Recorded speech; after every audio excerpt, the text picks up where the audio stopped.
Have you ever been so sure about something, like 100% positive, only to find out you were totally wrong? Well, it turns out your brain wasn't broken, it was just taking a shortcut. And today, we're going to figure out exactly how it does that.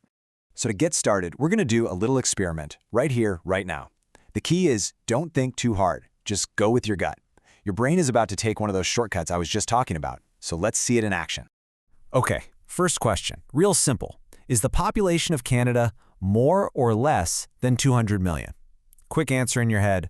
More or less? You got it? Good. All right, now for part two. Based on that first question, what's your guess for the actual population of Canada? Just think of a number and lock it in. Okay, ready for the reveal? The actual population of Canada is right around 40 million. Now, if your guess was way higher than that, I'm talking like 100 million, maybe 150 million, don't worry, you are not alone. That first number we threw out, 200 million, it acted like an anchor, and it pulled your guess way, way up. So what in the world just happened? Well, this isn't a bug in your thinking. It's a feature. See, your brain is actually designed to take these little mental shortcuts to save energy and make decisions fast. It pretty much has to. And there's a name for these shortcuts. They're called heuristics. I mean, think about it. Your brain is getting hit with millions of signals every single second.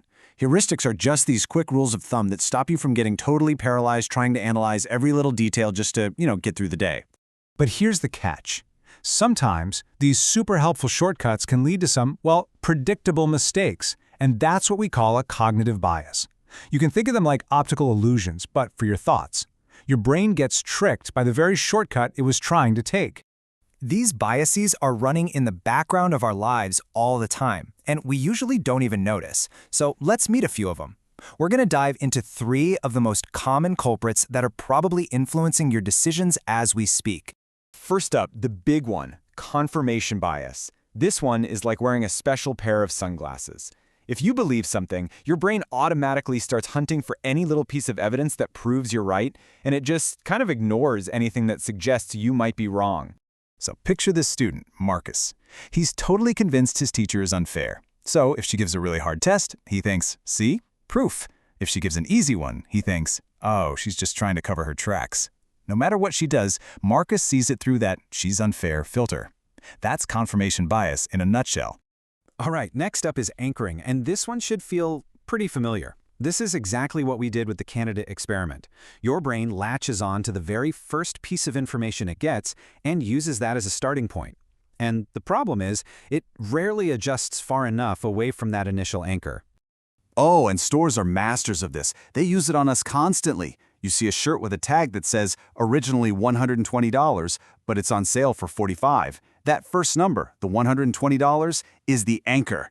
It makes $45 seem like an absolutely incredible deal, even if that shirt was never really meant to sell for that much in the first place.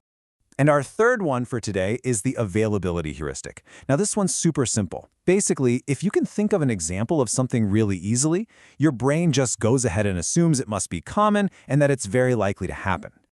Let me ask you this. Which is more dangerous, sharks or cows? I know, it sounds like a joke. Most people immediately say sharks, right? Because we see movies about them, they're all over the news. But statistically, in the US, cows are responsible for about 20 times more deaths every year. It's just that shark attacks are so vivid and easy to remember, so they feel way more common than they actually are. So you see, these aren't just some abstract ideas from a psychology textbook. Nope, they are out there in the wild, every single day, quietly shaping your opinions, your fears, and your choices. Let's just look at a few ways they show up. You know how your social media feed can feel like an echo chamber? Yep, that's confirmation bias. Convinced the refs are always out to get your favorite team? Also confirmation bias. Ever feel super nervous about flying right after watching a scary airplane movie?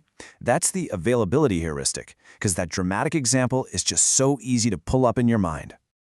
Now I get it. Hearing all this can feel a little, discouraging.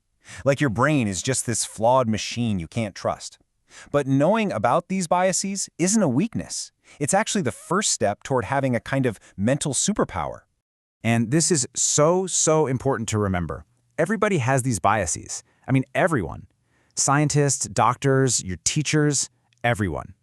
They're a fundamental part of how our brains evolve to work efficiently. They're not a bug or a sign that you're not smart.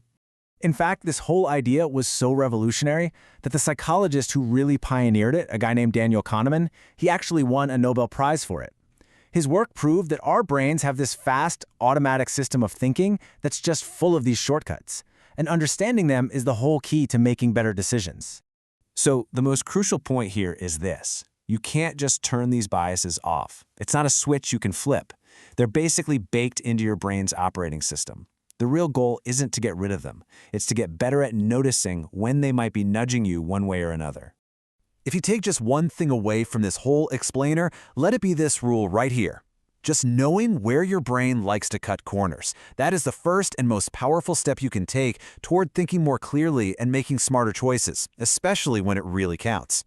And that leaves us with one last question to chew on. As you're finishing this up, deciding what to click on next, even forming an opinion about what you just heard. What shortcut is your brain taking right now?